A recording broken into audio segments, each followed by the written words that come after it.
Bom, gente, eu trouxe aqui para vocês um assunto de ondas, né? Trata aqui de um simulador de ondas, né? PhET Colorado. Irei mostrar nesse simulador aqui algumas coisas que podem nos interessar, né? Para a gente entender melhor as características, né? De uma onda. Eu irei fazer alguns ajustes aqui. Você pode observar, tem vários pontinhos aqui simbolizando, né? A corda. Se eu movimentar essa chave aqui, você pode observar, né? Que a corda balança. Porém, eu não vou usar essa chave, não. Eu vou usar aqui um oscilador. Vamos pausar aqui, colocar aqui em lento, né?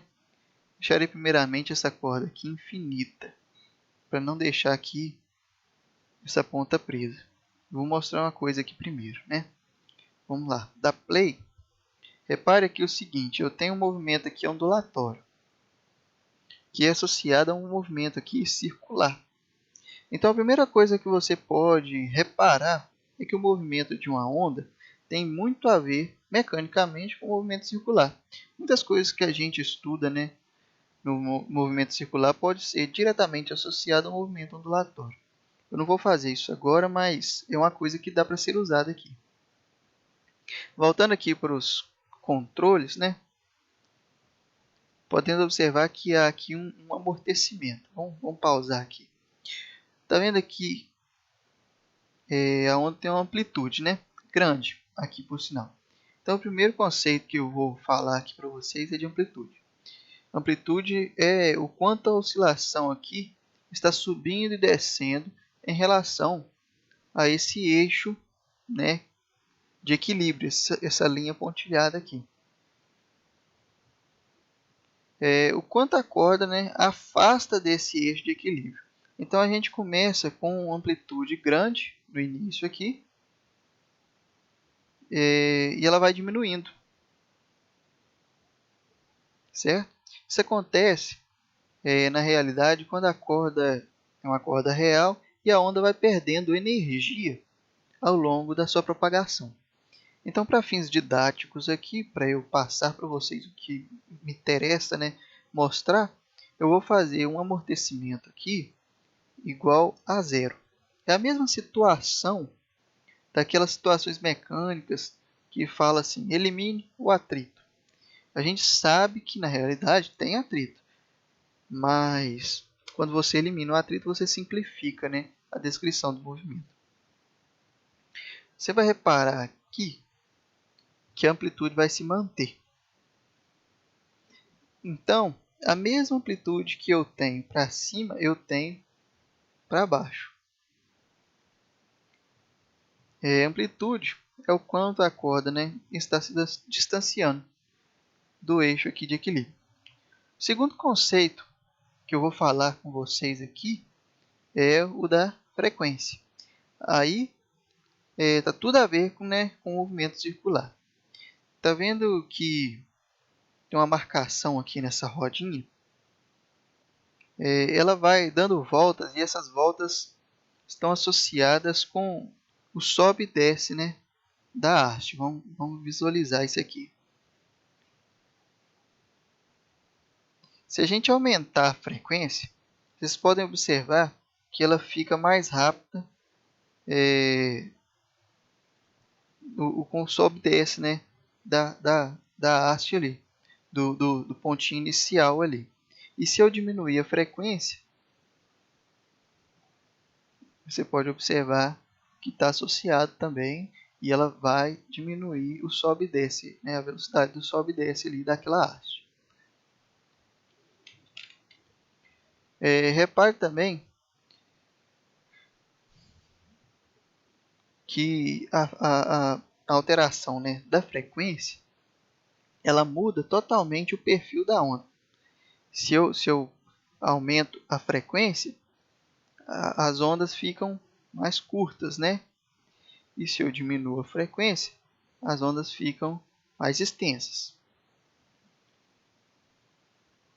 Tá certo? Então vamos voltar aqui para 1.50. A gente pode observar aqui também né, que tem um padrão de repetição aqui. A partir desse primeiro ponto verde aqui, que está descendo, né, que eu chamo de vale, e uma parte começa a subir, que eu chamo de crista. A partir desse ponto, que ela toca o eixo de equilíbrio, ela se repete, correto? Então ela vai descer de novo e vai subir. E aqui, como ela está infinita aqui, ela vai chegar, tocar o ponto de equilíbrio de novo e vai se repetir. Essa distância que a onda caminha na corda, até ela começar a se repetir, a gente chama de comprimento de onda. Esse padrão de repetição é o comprimento de onda. Tecnicamente falando, comprimento de onda é a distância entre dois pontos que estão na mesma fase. O que é na mesma fase, né? Na mesma fase de movimento. Você repara que esse ponto verde aqui, ele desce e sobe na mesma posição. Ou seja, ele não anda na corda. Ele sobe e desce na mesma posição. Continua subindo e descendo sempre na mesma posição. Vamos colocar aqui. Vamos alinhar ele aqui no eixo. Vamos colocar aqui uma linha de referência. Vamos analisar aqui.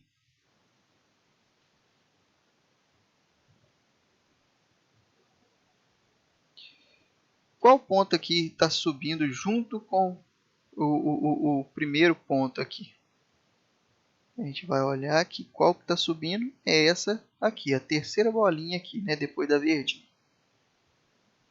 Então, esses dois pontos aqui, esse vermelhinho e esse verde, eles estão com concordância de fase. O ponto mais alto de uma crista e o ponto mais baixo de um vale, eles estão em oposição de fase. E o ponto mais alto de uma crista com o outro ponto mais alto da crista, eles estão, né, em concordância de fase. Então, a outra maneira, né, de falar de comprimento de onda é a distância entre dois pontos, né, que estão na mesma fase. Vamos colocar aqui a régua. Então, vamos observar aqui. Esse pontinho vermelho aqui, ele está aqui na marcação 1. Então, ele vem e ele vai estar aqui no 5.2, né, nessa escala de régua aqui.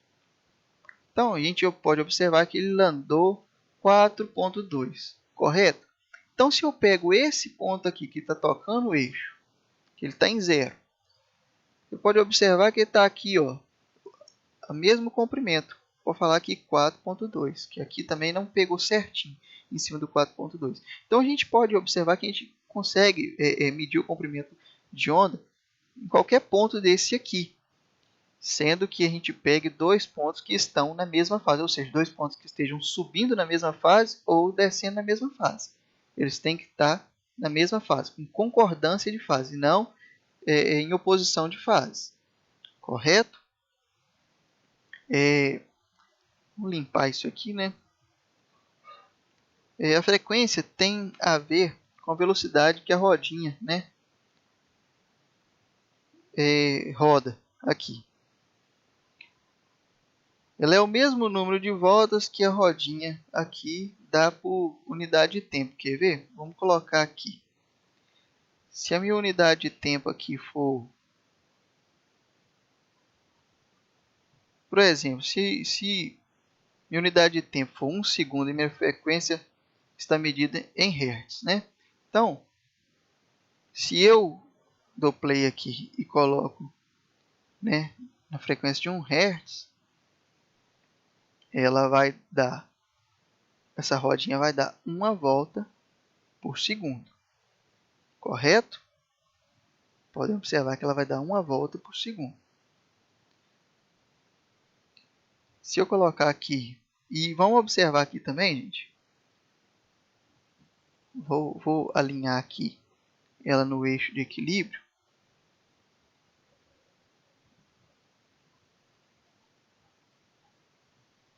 Beleza.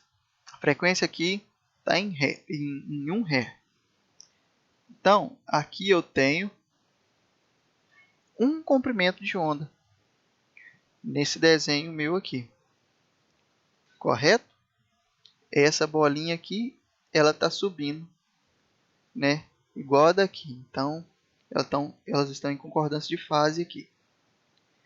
Se eu aumento para 2 Hz,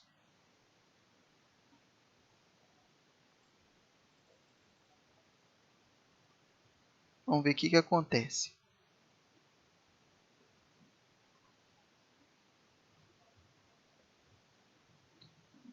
Vamos colocar aqui. Então, a gente pode observar que na frequência de 2 Hz, ela tem uma, duas, ou seja, 2 comprimentos de onda aqui dentro do meu desenho. Então, você observou aqui que quando eu aumento a frequência, meu comprimento de onda diminui? É isso mesmo. Se eu aumento a frequência, o meu comprimento de onda diminui. Ou seja, eu aqui tenho dois comprimentos de onda. E antes eu tinha só um comprimento de onda, né? Correto? Então, o comprimento de onda está inversamente proporcional à frequência. Eles são inversamente proporcionais. Bom, gente, então aqui eu falei sobre amplitude, frequência, comprimento de onda e também falei sobre a relação inversamente proporcional entre a frequência, né, e o comprimento de onda. Bom, estamos chegando aqui ao fim. Espero que vocês tenham compreendido e tirado um bom proveito, né, dessa pequena aulinha aqui. Boa tarde, bons estudos.